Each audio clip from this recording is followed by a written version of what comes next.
All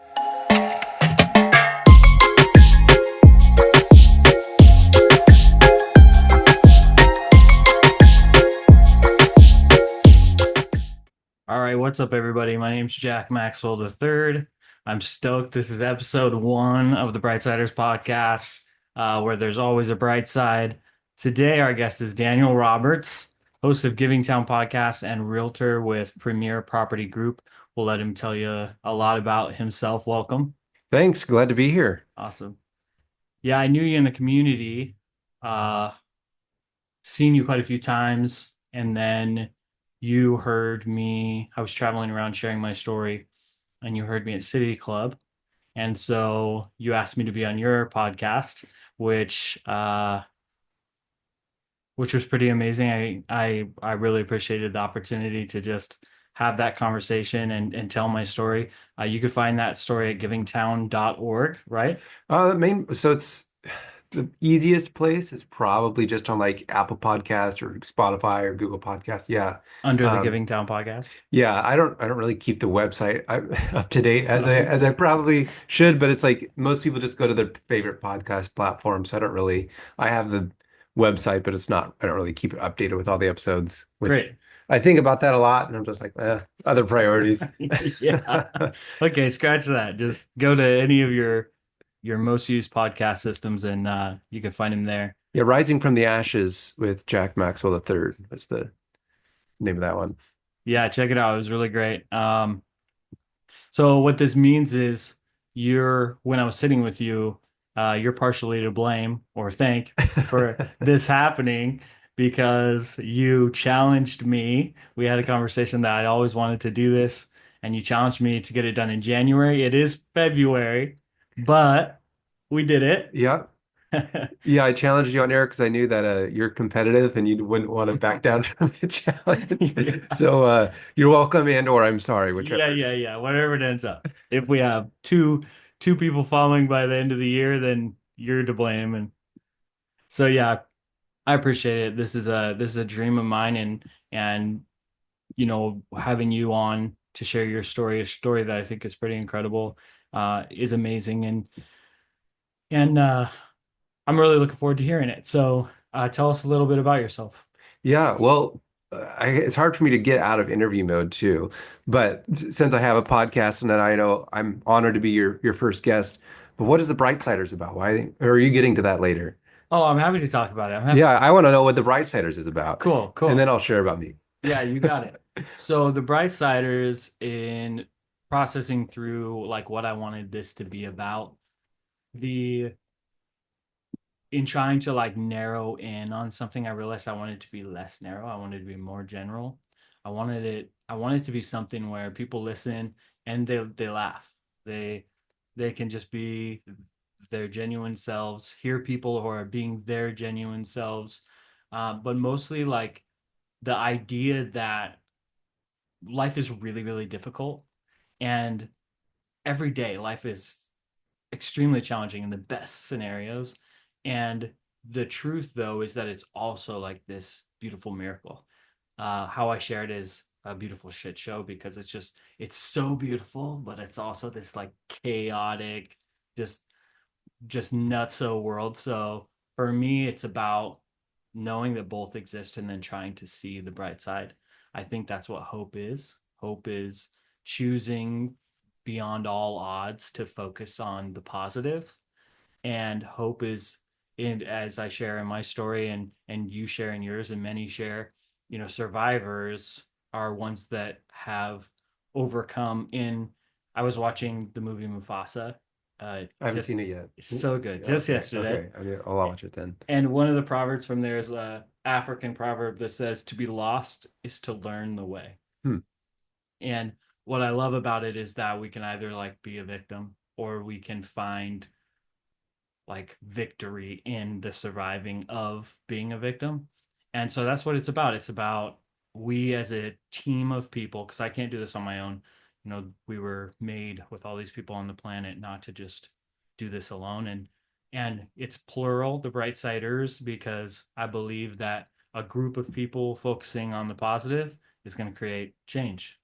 and inspire. So that's what it's about, and that's what we're here to do, hopefully. Awesome. Well, I'm happy to be here. Hopefully I can fit into that group of people. Yeah, so tell us a little bit about your story and what you do. And Yeah, so I actually graduated from George Fox University as a mechanical engineer, and I did that for a while, and I had a few different jobs. Ended up losing a job, and a month before my wife and I got married, and it was kind of like, going from my wife thinking, "Oh wow, I'm gonna have this great, stable engineering salary," to like having no job, and we both felt that I was supposed to move into something else. So we kind of through prayer felt that. It was very scary. We didn't know what that meant. Ultimately, got into real estate. That was about 7 years ago. And so I've been in real estate helping people buy and sell homes since then. And right around that same time, I had a similar idea. Because at the time, I didn't really have a good understanding of money and like how to be responsible with money. I had a big heart, but not a ton of wisdom, I guess. And so I was giving away a ton of money to nonprofits. Like every sale, I'd give like a percentage away, which was cool. But like my family, like we're like my wife couldn't even buy our kids shoes, and so I was like, okay, my priorities are out of whack. But during that time, I got to know a lot of nonprofits and I loved sharing their stories and just like saying like, hey, like you have to get involved with this nonprofit. They do really cool things. And so I started this podcast. At the time it was called the Elpis Project. Elpis is the Greek word for hope. Like in the Bible, there's a verse that says these things remain faith, hope, and love. Talking about, well, anyway, it's that Greek word hope. And I just that hope is important. But the problem is people don't speak Greek, and so they'd see it's spelled Elpis, and they'd like Elpis, what is that? And some people misread it as Elvis, and they thought it was like some like 50s music podcast. And so um, I ended up after a couple years, I ended up taking a break just because I needed to focus on the business. And we had our team name was the Joyful Roberts Group, and that's who we wanted to be, the Joyful Roberts. We are with Premier Property Group, so it's kind of like how Jack Maxwell III is under American Family Insurance. It's yeah, kind of like we're the Joyful Roberts Group under Premier Property Group. Um, so I took a break and then came back. We were in came back to Newburgh, so we were out of town for a couple years in like Beaverton um, and I knew that there was something special about Newburgh ever since we were here and coming back. Just a great group of people, a lot of people very generous, a lot of people just willing to give of themselves, and a lot of people committed to making the community better.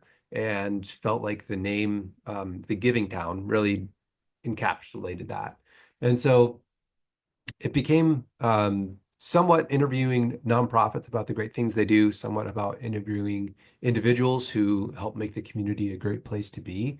And that's kind of what the Giving Town podcast is all about. And then, but that's really just a kind of a hobby of mine. I kind of see it as my way of giving back to the community by sharing stories. On the business side, I run a small team. I actually work with both my parents. I'm the principal broker, and both my parents work for me, which is kind of an interesting arrangement, but it works. We figured out a way. It's challenged our relationship, but ultimately made it stronger. And yeah, we love helping people through that process and really guiding people. I think there's a lot of in this area, there are a lot of great agents, but sometimes people feel like they're pushed through a process or they're just a number or they feel like they aren't listened to. So we take pride in doing really great work and negotiating on behalf of people really well and treating people well how they want to be treated. And we also have a specific specialty in seniors real estate, especially my parents. We all have our seniors real estate uh, specialist certifications, but they specifically focus on that, and they know almost every senior provider, whether it's estate attorneys or senior advisors or trying to think of all the other ones, like people that work at the senior communities, all those. And they just love counseling people. There's too many seniors that are alone and going through things, or kids who have like their adult parent or like elderly adult parents and they don't know what to do. So we help people through that, whether or not they're buying or selling a home. We get paid when someone buys or sells a home, but we like working with people just to kind of help out and give that kind of as a service to the community. And I mean, it all comes around. But yeah, so that's kind of us in a nutshell. I have my wife and two kids, 4 and 6 years old, which is a busy time. I mean, you've got more kids than that, but still feels very, very busy. So that, yeah, that's kind of me in a nutshell. Yeah, so what I hear is that you had this kind of big reset. Losing a job is really difficult. Yeah. And especially when it's kind of out of nowhere, and then you make this huge shift into real estate, which is a big jump. I mean, I'm in, you plugged what I do for a living, and well, they're very similar, as different as they may seem. Um, we are challenged with, trying to do sales in an ethical way that's different, overcoming the idea of like what sales is to people. And then you make this big jump and you're doing it with family, which is ultra challenging. I have two rules in my business that are like non-negotiable, and one is not work with family. And so like if I were you, there are other people out there, like other agents who do it and they do it successfully, and that's great. But it's like having somebody around all the time who is around all the time. It's just challenging. And so you have all this stuff.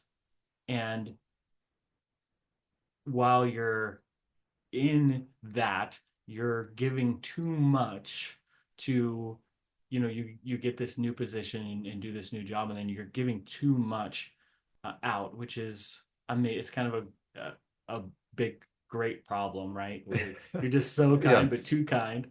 And then in the midst of all the craziness, you create this podcast that also highlights other people. So what I'm curious about is like, what is it within you? Where did it come from that you would be faced with so much challenge and so much change in your life, and you would be so intentional about focusing on other people and the good they do? Yeah, I don't know if you're familiar with the Enneagram or if listeners are familiar with the Enneagram. It's basically like this nine personality type thing where I don't want to go into all of it, but basically, every person is driven by different things. I'm what's called a type three, which is an achiever. And an achiever basically, they want to be seen as successful by the people that they care about most. So for some people, that's making a lot of money, which, there certainly is that in the back of my mind, like, oh, like that's a way. But I also know that that's kind of vain. And so I kind of like don't want to do that. And for me, the most important person, if you will, in my life is Jesus, like having a relationship with Jesus. And there's in the Bible, there's a scripture that says, "To whom much is given, much is required." Uh, and so I kind of live my life that way of like, what does it mean to actually live a fulfilling life? And even, even if you're not Christian, if you look at the like the major philosophers of, going back thousands of years, you learn that living a fulfilling life is not about chasing material things. It's really about relationships. It's about finding something that's bigger than yourself, having a purpose. And so, I mean, you can make $1 million a year or more and still be absolutely depressed. And there's people who make almost nothing who have a lot of joy. Yeah. And so I knew that. So that's kind of one side. And then on the like too much is given, much is required. I kind of live based on this. Like, I don't want to get to the end of my life and look back and say like, wow, I really like wasted that. And I've had a good life. My parents raised me well. I didn't have, I mean, listening to your story, like I didn't have that same trauma. I didn't have, um, I had a lot of things given to me. I still had to work for a lot, but I mean, I had a lot of opportunity in many ways that a lot of people don't. And so I just kind of, in a sense, feel this obligation. Like, there's a lot of people who don't have what I have, and it's my opportunity, and and I guess an obligation, but it's also a privilege to be able to give back. So, yeah, I just kind of felt like I was kind of naive at the beginning, thinking like, oh well, like I'll do this podcast and people listen to it and it'll become this huge thing with thousands of listeners, and through that like I can also grow my business at the same time. And that hasn't been the case after, I guess we're coming up on year 7 of having a podcast. I don't know if I've gotten a single piece of business through it. Right, Like people right. don't listen to podcasts to find a realtor, Yeah. which, I know that now. Weird. So it's kind of transitioned to, I see it more as a service to the community. And to me, it's kind of like there's so many people doing great things. So I guess the purpose has kind of like morphed over time. Like at first I was like, I really like sharing these stories and it'll be a way to grow my business. Now I'm like, okay, it's not going to grow my business, but there's so many people who are doing such amazing things and people would never know about it if the story's not told.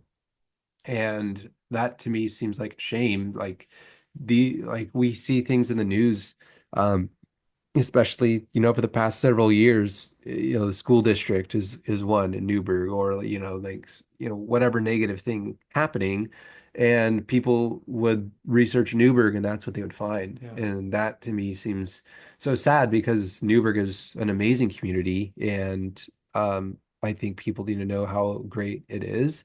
And you can find 95 positive things and 5 negative things, and everyone just talks about the negative things. It's like, man, you need to, I feel like that's kind of the bright side. You need to focus on the Yeah, bright yeah. side. Like I'm a very glass half full type of person. Yeah. And as an engineer, I would even say the glass is completely full and half of it's just air. That's kind of a stupid way of looking at it, but or stupid engineer jokes, which I make, or dad jokes, however you want to look at it. But all that said, yeah, I just think it's important for people to have hope. And if you don't have hope, you're not going to take care of your community. And if people are just negative all the time, they're not going to get involved. They're not going to step up and join city council or the committees that are necessary to make the community better. They're not going to give to causes because they just don't. If they don't have hope, they won't feel like anything they do makes a difference. Yeah. So I want people to have hope, to know that there are amazing organizations out there. They need support, they need funding.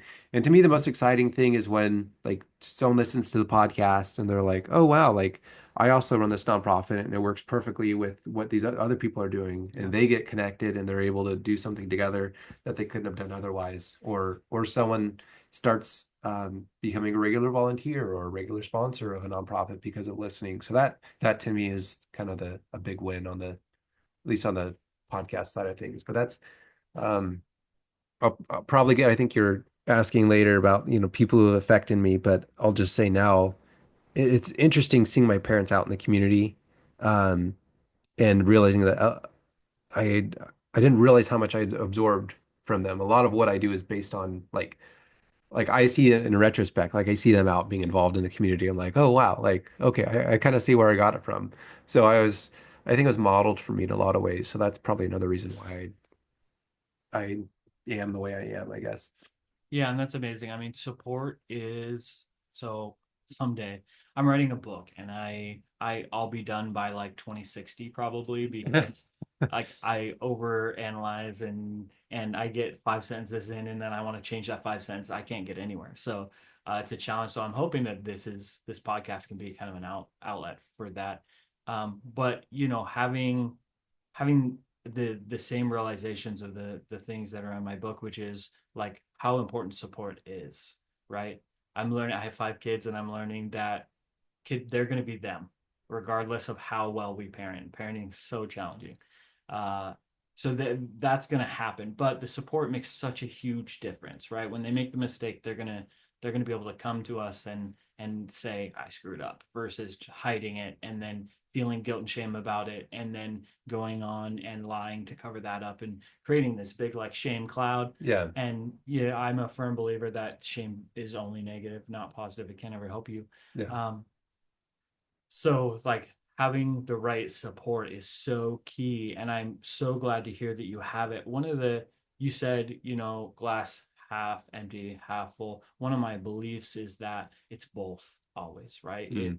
It's both half full and half empty, and that's okay. It's supposed to be like that, right? But we're focusing on the water, not the air. That's Yeah. that's the idea. All these miracle things you talk about God, and I am a Christian, and I try not to walk a line because I want to be like I want to have a version of a podcast that everyone can listen to and connect with in many ways.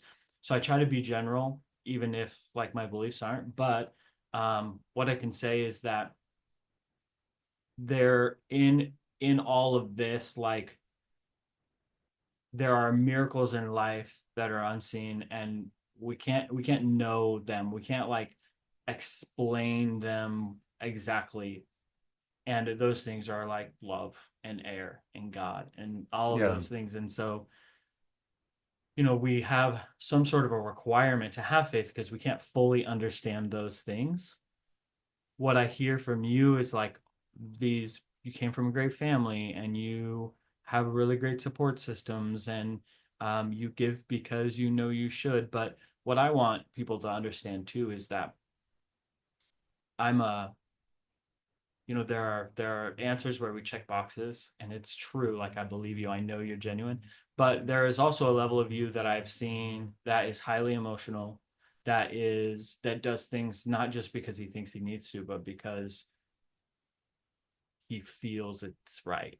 Yeah. You're driven by something beyond just a yes, I get it. Like tithing, for example, there's a difference between feeling pressure to give 10% and just being willing to give 10%. Yeah. And your ICU is the person who is just willing. You don't fight it. It's kind of just comes from your core. And so I appreciate that about you. And I think, like through business and through life, it's hard for that to sometimes like be front because it makes us so vulnerable. But I Hmm. think it is important because it makes up so much of who we are. Like I'm so unapologetically me, and in through sharing my story and going around doing all that, I've gotten better at just being vulnerable and open. But it's important to me that people understand that you, if they don't know you, that they hear me say that I know it's coming from the right place. Yeah. No, it is interesting you mentioned that. I do cry easily. And I think probably one of the things that drives me more than a lot of other things, like I heard the phrase, your why will make you cry. And and if you find yourself crying at the same kind of thing a lot, you're like, maybe this is what, drives me. And by, crying, I don't mean like something that makes you sad. I mean, but well, I guess in a sense, but like for me, um, I think seeing dads like involved in their kids' lives specifically, um, is something that I'm like passionate about. And well, one of the things I really appreciated about you is like the Responsible Dads program with Provoking Hope, right? I sometimes mix up the names of all the different nonprofits, but like that is such a powerful thing because like you didn't have that. And like the innocence of a child who just wants their dad to be there, that is like when that trust is betrayed, to me, like it just like is one of the saddest things in the world. Like Yeah. a kid should be able to trust their dad and should trust the important relationships in their lives. And so yeah, and I know even in my own life, like, when my kids are acting up and I, lose my temper, which believe it or not, yes, that happens. Um, and I'm like, gosh, like I don't want to like ruin my kid. And I try to like, I try to always be like a constant support and like love to them. But like, that's something that to me, like I care a lot about.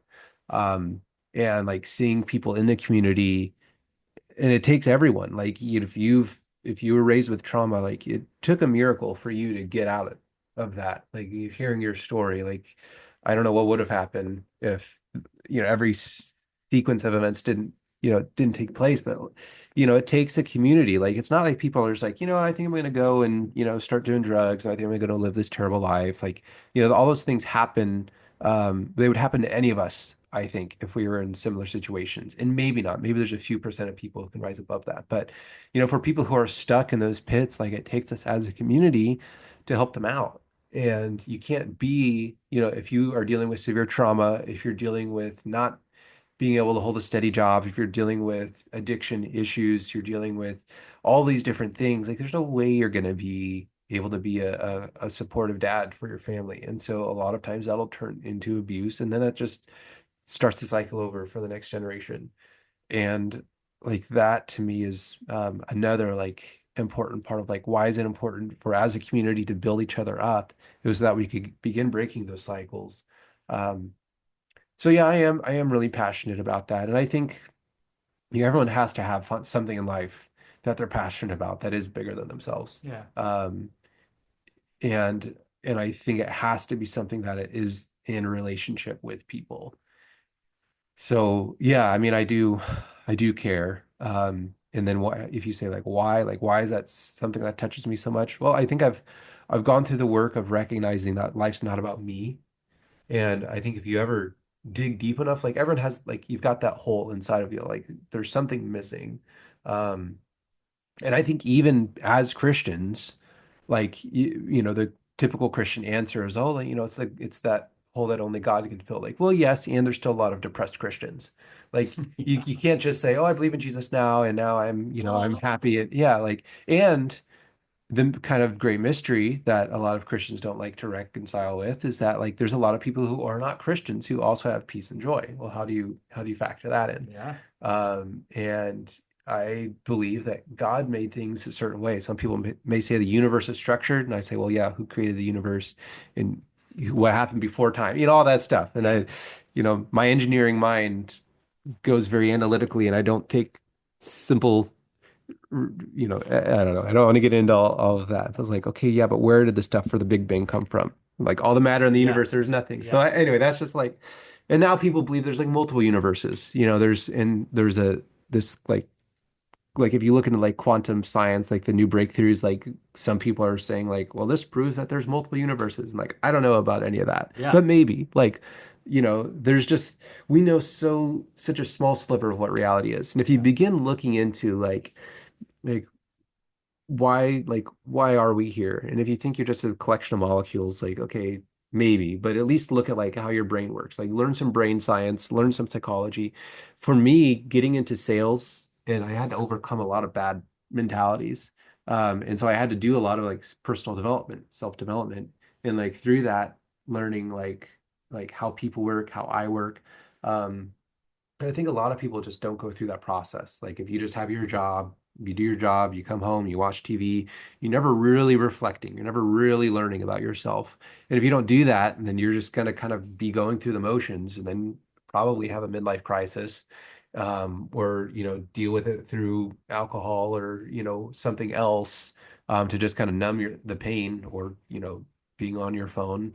But you have to learn to somehow get involved with something that's bigger than yourself, or you'll never really have a satisfied, fulfilling life. So that's just kind of something I feel is important for people Yeah. to know, which is like easier said than done. It does take work, but it's worth it. Yeah. And it's interesting because what I believe now is very different from what I believed when I got sober 11 years ago. It was quite honestly very different from what I believed a year ago. And that's the journey I heard you talking about in your story of, your our perception changes daily because our understanding changes daily.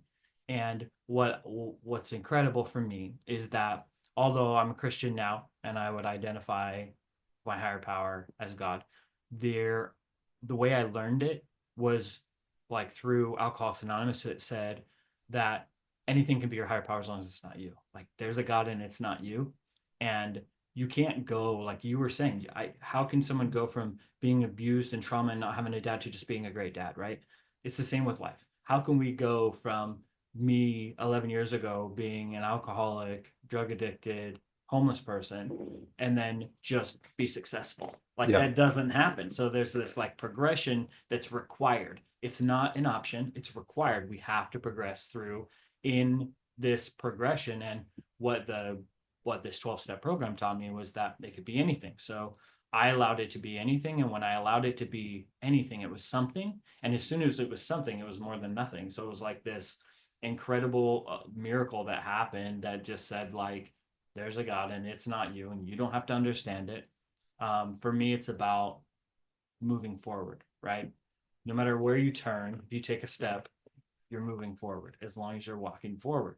And for me, as long as your intentions are there and you're making an effort, then that's success, right? Because you're building the current chapter for a later chapter, and that later chapter can only happen because of what happened right now, right? Yeah. So then that goes back to that quote where it's like those struggles make everything else. Overcoming those struggles is what creates that success. So, you shared about who in your life helped you. You were saying your parents, but something that I was thinking about when processing through our conversation is I have this thing where sometimes I'm faced with a challenge, even like when we both love basketball. When I go play basketball in a new place with new people, I'm challenged with this like thing where I'm I overthink how I fit into a group, and I instantly feel like an outsider. And it's just a part of my mental health challenges that I face. And when I walk into a group, I'm challenged with, do I want to fit in, or do I want to be unique, right? Mm. Do I want to set myself apart? Do I want to be the best here? Or do I just want to be quiet and be a part of a team and not have to like be this big thing?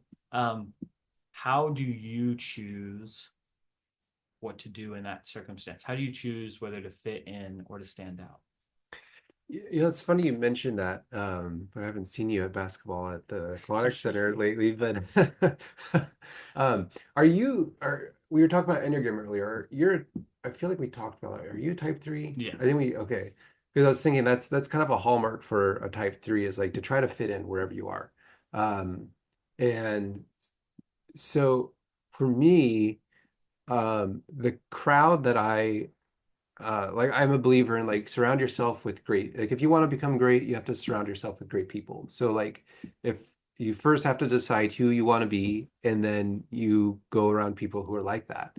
And um and yeah, I don't really think there's a way around that. So for me, You want like to be like the people at basketball?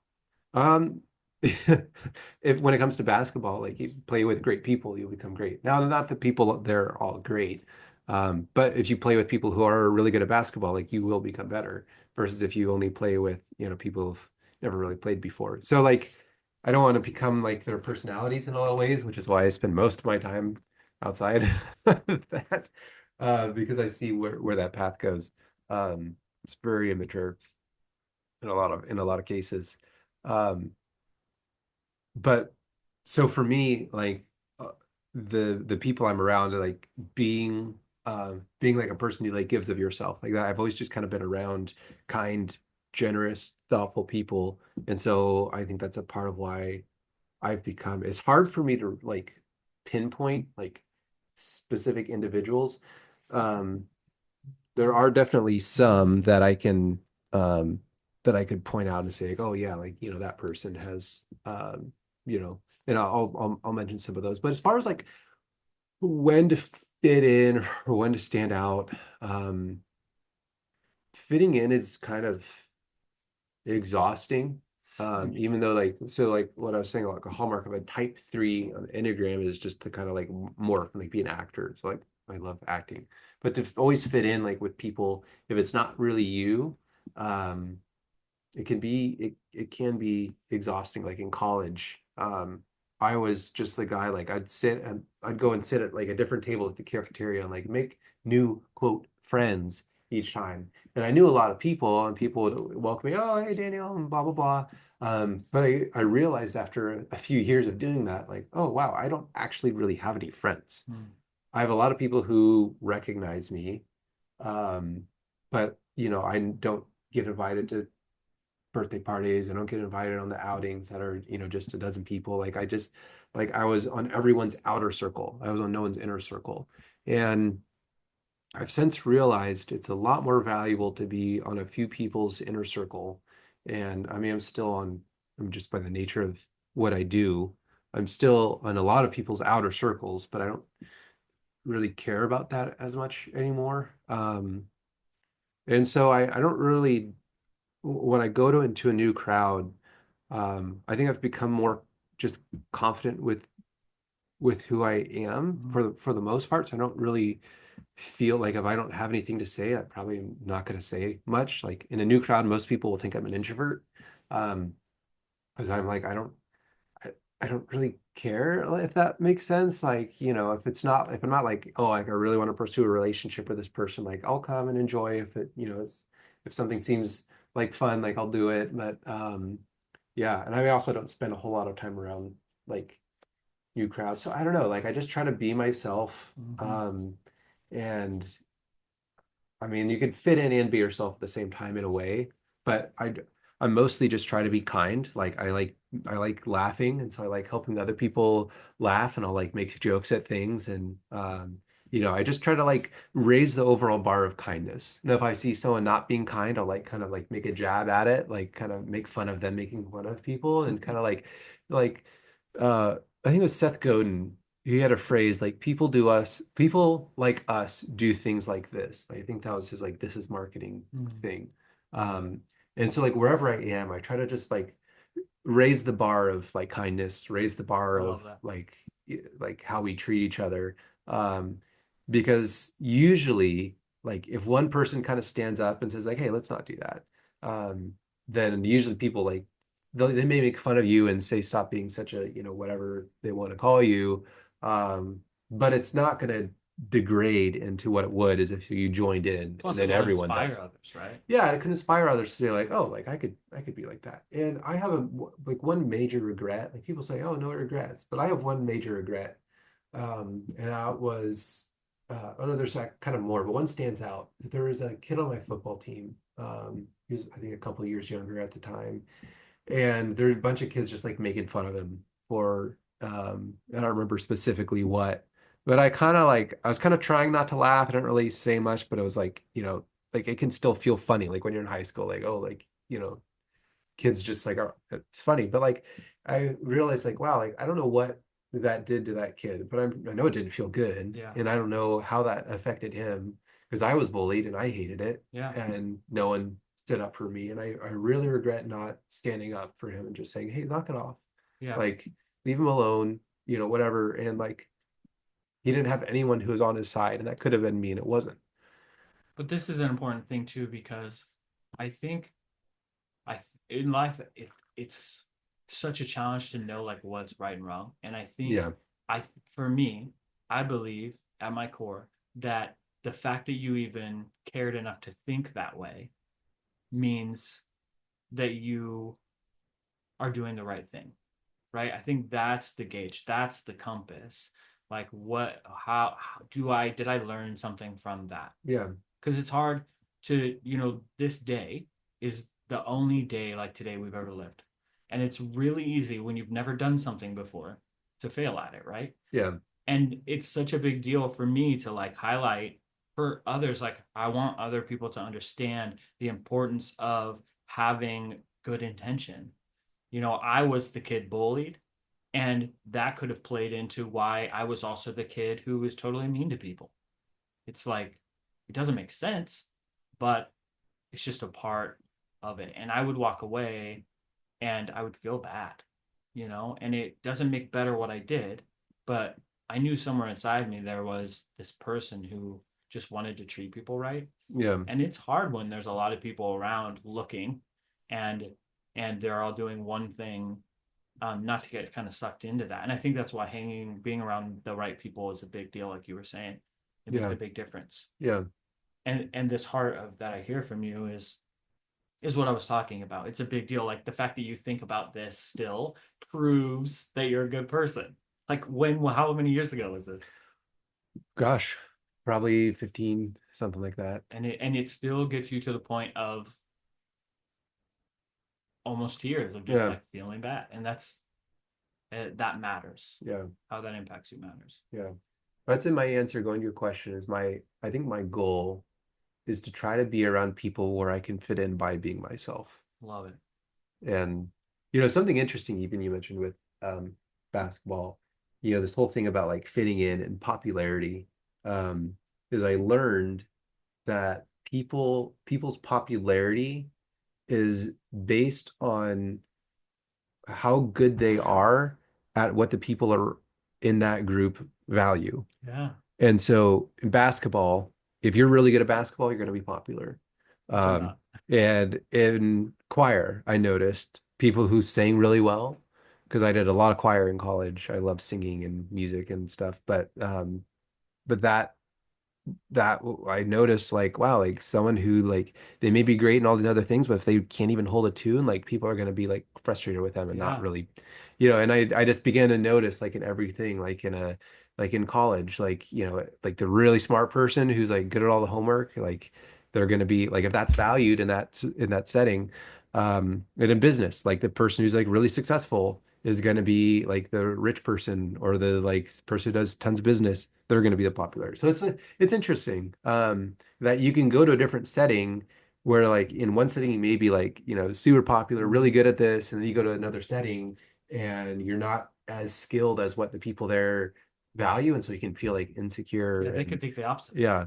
And it's funny watching people who I'm like, but there's also some people who are just very confident in themselves, and so they step in. And I watch people. I love watching people. It's like someone steps in onto a basketball court. And they're not good at basketball, but they have the sense of confidence. Like maybe they know everyone else from high school and they're popular at high school. And so they just step in and they're like, hey, I'm a popular kid. People like me. And so it doesn't really matter if I'm not good. And they just have that confidence. I'm like, wow, you're very confident for how poorly you play. But it's just interesting that they have that and it doesn't bother them. And I think if you can be, um, I think yeah, people just kind of have to come to a point where they settle that in themselves, Yeah. which is hard. It's easier said than done, but Yeah, for me, it's insecurity for sure. yeah, Like if I'm being honest with myself, I have a ton of insecurities in many areas of my life where, a lot of them are healthy, but the reality is, it's like I can process through right now, sitting here with you. Like, I don't care if they think I'm cool. I don't hmm care if they think I'm great. I have to walk into the court though and tell myself I'm here for exercise. I'm here for exercise. yeah, Because if I play like crap and I play with people who have never seen me play before, they're going to think I play like crap, yeah, right? Because that's their first opinion of me. And so the way my brain functions is like, I don't want these people to think that I'm like this forever and yeah, not want to pick me on their team, right? yeah, But that comes from lack of confidence. I'm somewhat inspired by the guy who isn't good at all and walks onto a court and is confident. yeah. I I almost would prefer that than to be good. Hmm. I to like find that comfort and peace within myself to just like walk into something. I'm working on that still. Yeah, It's a challenge. yeah. It's a life journey we're all on. I'm still on too. Yeah. So part of what you said, which excited me, because again, it's a part of the chapter in my book that I'm writing, is the having something that excites you, having something to look forward to. I think it's important both in the area of like spiritually and internally, but also like externally, like trips and things to be excited about, things to look forward to. Hmm. So what do you think drives you in that area? What do you think excites you? Yeah, it's a good question. Probably, and I'm very long term, like I'm a very long term vision type of person. Um, And actually, I'm kind of in a process now of learning like there's a lot of things that I like do that are like I'm like working towards and all that, but are I can find myself feeling so focused on trying to like accomplish something that I don't take time to enjoy the moment Mm-hmm. and just like find joy in the moment. And my wife and I were just talking about this, like with our kids, like there can be a lot of frustrating moments, and I can have a weekend with my family and not find joy in just being with my kids. And I'm like, that needs to change. Like, it can't be just like, okay, we got to get through breakfast, got to get through this, got to On to get the through all next this, thing. like on the next thing. And okay, we got to go on a walk and make sure they're, we've got a dog and make sure they're not, throwing things at the dog or, whatever. Yeah. Like, well, I don't want to go through a whole weekend and just not enjoy time with my family. So I think for me, a lot of it actually is like finding joy in the moment. And I even saw an interesting quote. Um, so this is two-sided as I say this, and then I'm going to kind of counter it. But it said, um, if you're not happy, then one of the reasons might be is because you're looking for it in the future. Mm-hmm. You're looking for happiness in the future. Um, and so I think that's true. Like if everything's like well, once this happens, then I'll be happy. Or once this happens, then I'll be happy. And I've gotten that trap too, like with business. Like, once we get to this level, then I'll be happy. Or once we get to this level, then I'll be happy. The And chase. yeah, and money will never, I mean, you'll never have enough money to make you happy. There'll always be another milestone, and something can always happen to where everything's gone. Like it can feel like, oh, like everything's great. Like, I've had months where I'm like, wow, like I made it, like I'll never have financial struggles, and then there's another like down season, and then it's that just kind of like happens. Now eventually, sure, you can get out of that where it's not that like severe, and you have enough in the down seasons to support you, and you can continue building. Um, and I still kind of am in that. Like I really look forward to the point, and I'm kind of working towards getting to a point where, if it's still waves, but that the bottom of the wave is, still high enough where it's, we can live frugally and it not, be an issue. So that's kind of one thing. And just like growing my business in general, like I love growing things. Um, and I kind of have this vision of like, and actually I was kind of inspired by you, just like being able to like do the business really well, like bring some people on, train them up, and ultimately get to the point after a period of time where you can begin to take steps away from like being the like in the business part of it, where I can focus on like relationships and being with people and like focus on the podcast um and eventually I would love to do like business consulting and coaching. Like that's something I'm really passionate about. That's probably 10, 15, 20 years away. I don't know. But that's kind of my dream. And I realize now, like, I can just talk to people and give people, advice from what I've learned, and I don't have to be paid for it at the moment. Um, one of the things actually I didn't even mention is I have a YouTube channel called Living in Newberg, Oregon. That's all about different things about Newberg. So I have that and the podcast and the business. So that keeps me really busy, but I have kind of visions of like growing those things to actually become, a little more. There's a lot that could be done that I'm not doing to like make them actually successful. So yeah, I think those are things. I don't know if that's kind of the answer you were looking for, Yeah, but I those are think the it's things I think about a lot. yeah, and I love it. I think what I believe is that as long as we have something, right? It's gonna be Hmm. different for everybody. Um, it's a part of the reason why I'm a firm believer in vision boards or dream boards. I have my team do them. I have my sponsees do them. All the people that I talk to, I do some. I don't charge anything, but I do some life coaching for families who are struggling with recovery and or addiction and finding recovery. And um, you know the thing that I talk about is like just the importance of taking a thought and putting it into the real world, right? Because when we're thinking it, luckily we don't see what people are thinking because it's just crazy up there, right? But the when we're thinking it, it's just a thought. There's no reality behind it. Yeah. And when we put something in the world, we create a reality around that. And I appreciate you saying that I inspired you. I am fairly successful in a way that I never thought I would be, not only from 11 years ago when I started to this recovery journey, but also just like in general. Like there are so many things in my life that I look at and I am just blown away every day. Like I get in my car every day and I'm just like a little kid smiling because I have the car. And it's a challenge for me too, because like you talked about the fact that like finances can't be the driving factor, how we need to give, which we give a ton. But it's a challenge because some people will see my car and be like, oh, that's see, insurance makes so much money. But they don't know the story behind it. They don't Yeah. know that insurance doesn't fund that car. And they're, the last 2 years specifically have been incredibly difficult in the insurance industry. And so luckily I have other things in this world that drives me, family, trips, my passion around just like living in moments like you're talking about. I A lot of the reason why I feel a peace in my life, and regardless of what's going on and how challenging the atmosphere is because like I've just come from so little, Hmm. and it's hard to not like go back there and just appreciate everything that I have in my life. But it's a challenge when people look at my car and like have that thought. There's also, I mean, I thought about selling it because of it. And my wife's like, you can't do that. I mean, look at the little kids who see the car and they're like, Dad, look. Yeah. It's like there's something so powerful about what it inspires because I'm that same little kid who's looking at that car. That's why I have it. It's because it was like Eleanor from Gone in 60 Seconds was like the father of this car. And it just seeing it in that movie, I'm like, someday I'm gonna have that. And so I love success. It's a challenge too, but having the freedom to have my own business and be able to step away, do things like we're doing today and not have to worry because I have a great team. It's just so super important.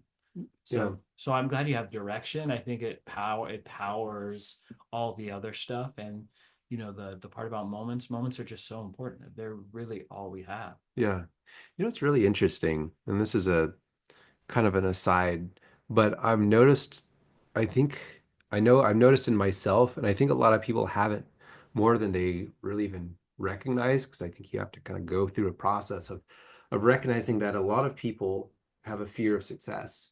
And I know I've seen that in myself too, because like I, um, right now I have a beat up car, and I'm wrestled like, it's a Camry. It's gonna last probably for a long time.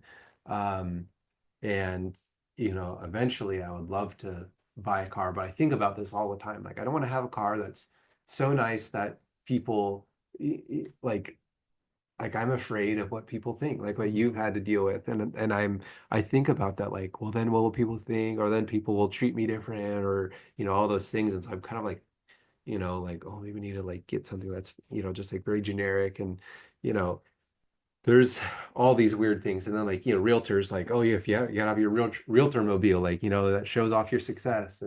Um, and some people do that before they're even successful and go broke because of it with all their car payments.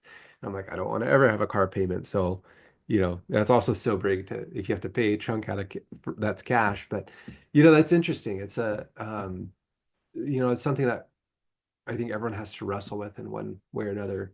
And I don't know where I'm going to fall. I'm not there yet, but um, I think we all make assumptions about people too, and that's, I think, just a thing to recognize. Like, people see you, they see your nice car, they make assumptions. People see me, they see my old car, they'll probably make assumptions, Right. and it's just kind of that's a part of life, is one, trying not to make assumptions about people, and trying to and learning to deal with, like, people are going to make assumptions, and you have to, be who you are and be confident in what drives you and makes you happy. So Yeah. that's, I think, probably good for me to hear that. I love that because we're coming from two different places, opposing places, but we feel exactly the same.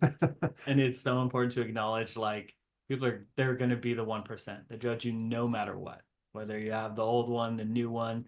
The truth is, I'm a firm believer it's okay to have nice things, Yeah. but as long as you're not taking food out of someone's mouth, as long as you're not making it a priority over things that really really matter. I mean, it's just important. I mean, it's also important to get in a car you're not afraid it's going to break down. Yeah. Like there are a lot of levels to it, but I just want to empower people into, there's not a lot of things I'm confident about, but what I am confident about is like it's amazing to give, but you're also one of the people that you should be giving to.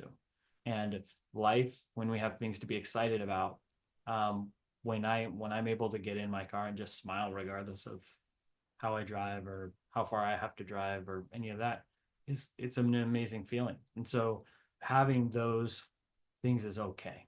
That's Yeah. that's the message I want to give because it's like you're not wrong either. You're valid too, like in your approach. Um, but if people are going to judge it no matter what, then we should be defaulting to what you default to when you walk into a room, which is just being ourselves. Yeah. What's interesting, there's also a lot of cognitive dissonance, because as much as I, may have all these, ways that I want to be generous, I want to be kind, which is all true. At the same time, I have like this level of superiority complex. Like, and it's so weird and ironic and stupid, but it's like you can say like, well, look at this and look how I'm giving. Like, I'm better. Like, you can feel better than people. And there's this part of me that like, I want to have this nice car, so like I can feel like, look how successful I am. Like, I Yeah. want people to see like, oh wow, Daniel must be really successful because he's got this nice car, and I want to have a really nice house so people can see, like, and it's like it becomes more about how I want other people to see me a certain way. And that's kind of what gives me pause. I'm like, that's not a good motivation. I think a motivation like for you is like it makes you happy. It's something you've always wanted. Like that's a much better motivation than like I want other people to see me a certain way. And so I'm going to try to make my life look, like that. So that's I think if I can get past that and just it's something that I enjoy, then I'll probably feel a lot more comfortable with Well, it. So I'm just working through that. yeah, yeah. No, and it's so valid. Like it's a thing. And that this is the reality is like we're all we're all going through something. We're all different places in our journey. Um, and again, I can respect it. I think that here's the important thing. Like if you turn around and look over there, there's a lot of awards over there. And depending on how you look at it, it's healthy or unhealthy, right? Like there, if I stood up and took those awards and put them on the wall just because I wanted people to see them, because I wanted people to see that I'm great, then they're a potential negative. But if I even if I have the part of me that's like, ooh, look at me, like even if I have that part of me, if the driving force is the fact that I have worked so hard for this and now I'm doing the thing I've worked so hard for and I can be proud of that. I can be proud of the award that's handed to me, smile, high five or shake hands or do whatever and like fully appreciate receiving something where someone is acknowledging me, then is that doing it for the wrong reasons just because a part of me wanted to be acknowledged? I don't think so. I think it's important to be able to like I have goals and those say that I'm achieving my goals. But there's also that part of me that is like, look at me, you know? And I think it's okay. The what proves to me that you that's not your main motivator because you say, well, if that's my main motivator, it's proof that it's not because you would already own the vehicle, right? If it was your main motivator and it's all you cared about, then it would already exist. You would have put it in front of everything else, right? Yeah, maybe. I don't know. It's tough. It's tough. There's other priorities too. So that's a thing too. Like when you look at it, like, oh, okay, yeah, like, well, and just yeah. No, I appreciate you saying that. Um, Yeah, I want to inspire you a little too, you know. yeah, yeah, So I want to be the first one to know when you get a new vehicle, and I support it. I support you keeping your old one, and I also support you having nice things. It's yeah. okay to have Well, nice and things. it's also I've learned too. There's a lot of value. Like, what do you value most? And I'm just in a season right now. Like, I value like seeing the high, and especially like right now, you've seen it insurance. I've seen it like both 2023. Like 2023 was the worst year since like 1987. And then 2024 was worse in terms of like sales volume. It was worse than like since 1995.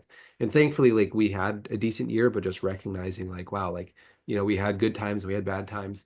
So like security and just like having like resources available and not getting in over your skis, or whatever the phrase is, getting in over your head, in front of your skis, whatever.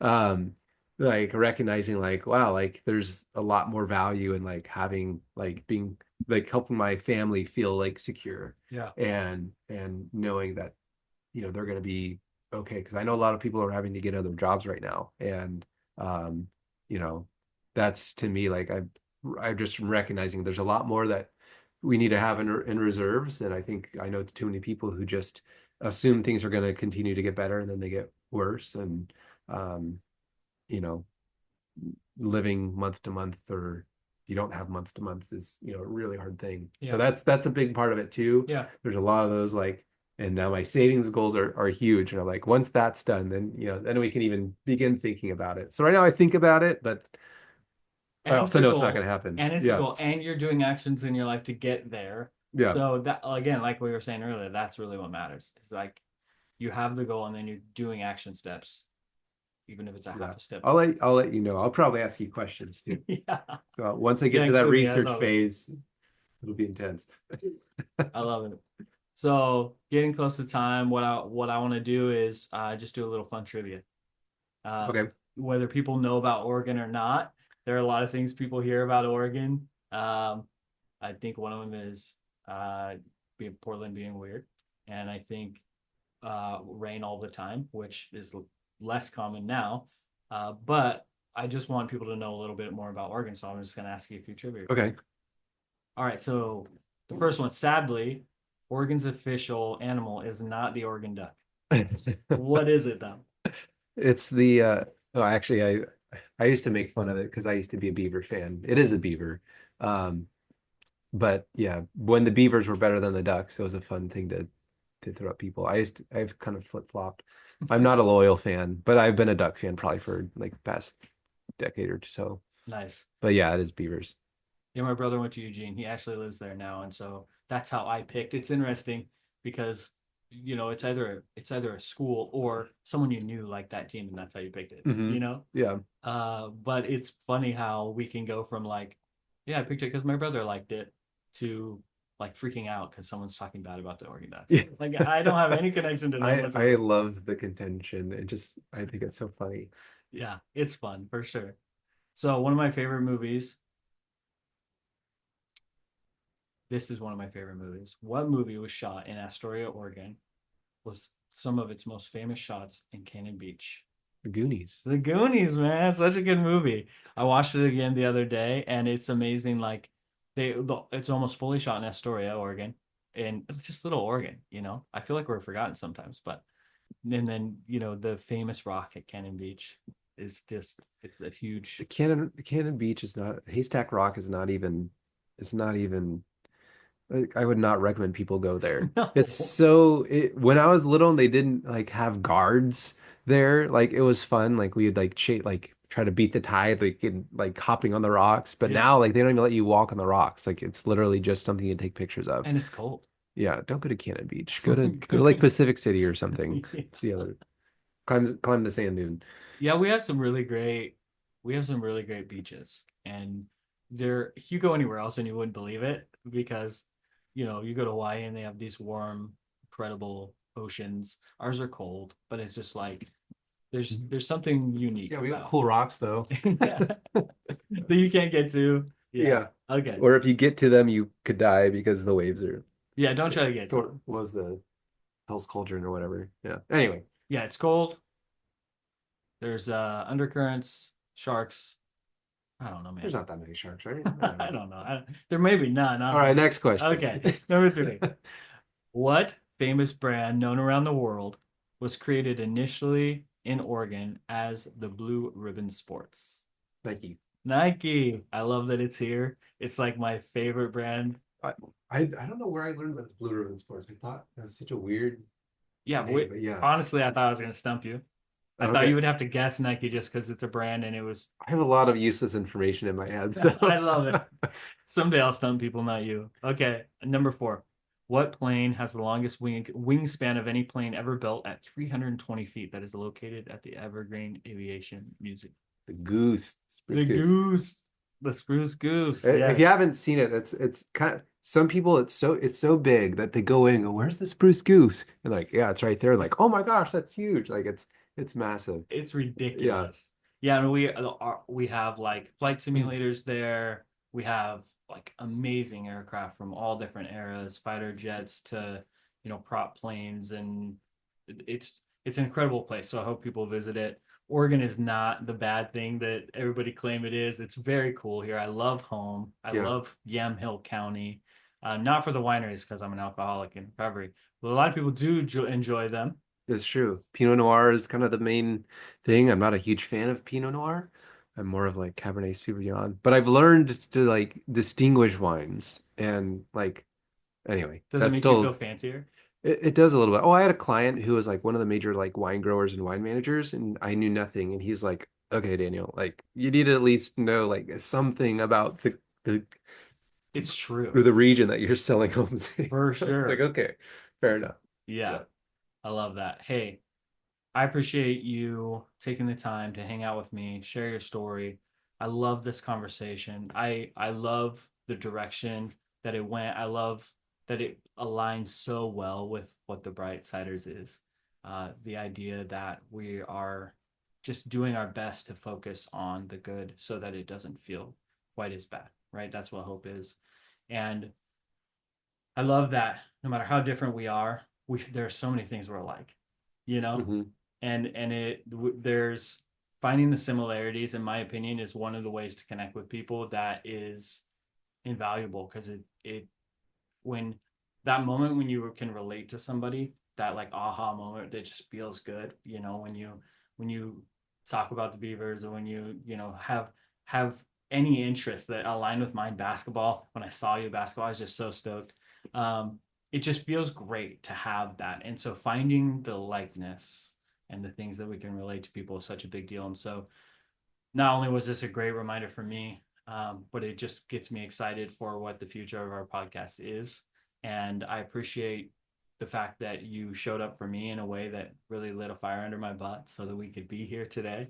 Me too. And Glad you did it. Glad to be yeah, here. yeah. And so we'll try to include you in more in the future. I'd love to have you back sometime. And I just want to thank you so much for making time for us and coming by. Yeah, you're welcome. Thanks, Jack.